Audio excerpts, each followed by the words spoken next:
As we approach the much anticipated national polls on February 8, political parties are gearing up for the race to power. They're crafting their election manifestos, revealing their plans for the next 5 years. But what really catches the eye are the numbers, especially those related to our struggling economy. So if we want our economy to take off, then we will have to reorient it. We'll have to shift our focus from import substitution policies to export-oriented policies. We will have to undertake very difficult fiscal reforms, tax reforms. We will have to cut down our public sector expenditure. We'll have to increase our GDP to tax to GDP ratio from this below 9% to 15 to 20% over a period of next 4-5 years.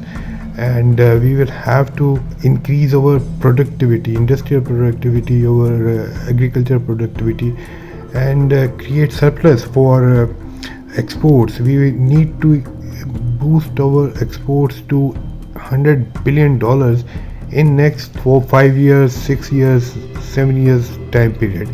And this government, this caretaker government, they have been saying that they are working on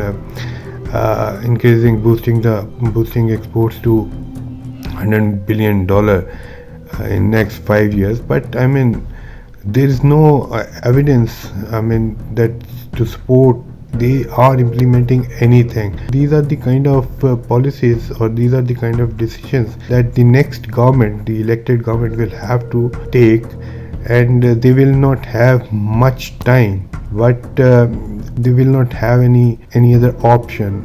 Going for tax amnesties, or the time for tax amnesties, the time for loose expansionary fiscal policies, the time for allowing exemptions to selected sectors like real estate, like retail sector, that and of course agriculture, that is gone.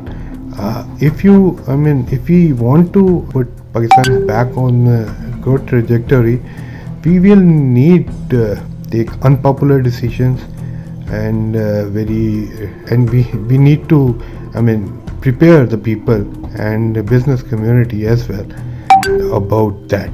This is not first time that Pakistan is going through this kind of economic crisis. The only difference from the past is that it has lingered a bit longer than the past crisis, because the outside world, our friends or multilateral lenders, they are not so willing to help us get it to pull us out this crisis. And this is not the kind of crisis that only Pakistan has experienced. Many other countries have experienced it, and frankly speaking, most countries also followed.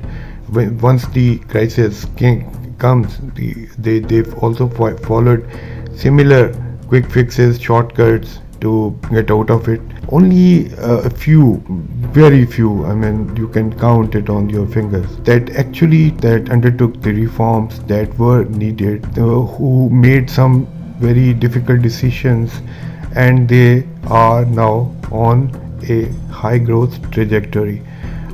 Look at the countries in Southeast Asia. They were embroiled in a very big financial crisis in 1997, but they came out of it, and they restructured their economies, they sound economic policies, and now they are making progress. Likewise, look at Brazilian economy, look at Turkey, and of course and India, of course. Obviously, some of the countries couldn't maintain their momentum because of again the same reasons, because of the political demands and some mismanagement the economy.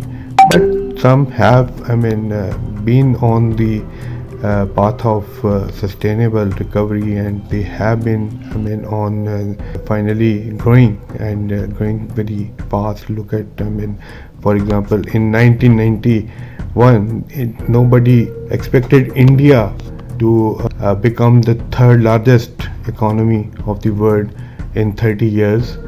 But the reforms they undertook under Manmohan Singh and they launched India on the international scene, and they are now, there is no looking back for them. But to be fair with the Noon League, Nawaz Sharif wouldn't be the only politician to promise quick fixes and early economic successes at a time when the elections are only 8-9 weeks away. So as we get closer to the election, we will see other politicians, other political parties making similar promises and offering similar incentives to woo the business community, to attract the voters in their bid to come to the power. But this is the time when actually avoid raising the public expectations.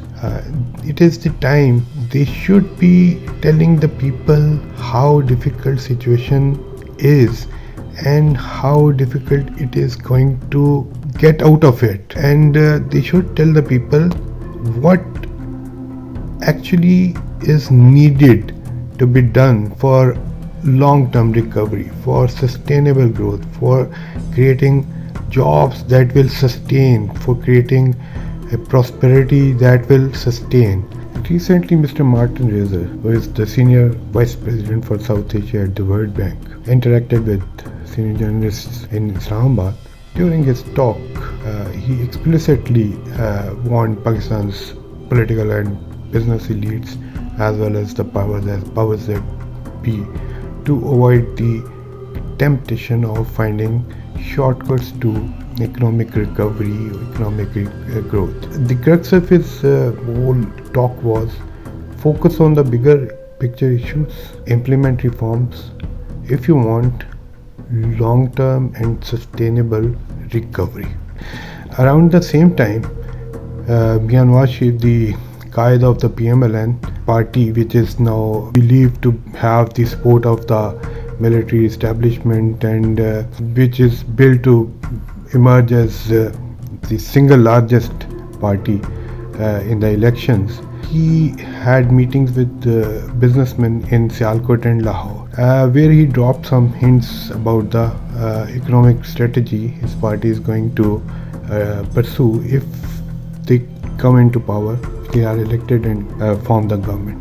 What we can gather from his speeches at the two places is that the PMLN will pursue the same old policies that it followed in between 2023 and 2018, and during Dharam period after removal of Imran Khan between April 2022 and August 2023. What he said was that his government will offer tax amnesty to business community, to business people who will invest in industry. Now these kind of policies and during both the meetings he didn't hint at any kind of reforms, any kind of tough decisions that IMF, World Bank,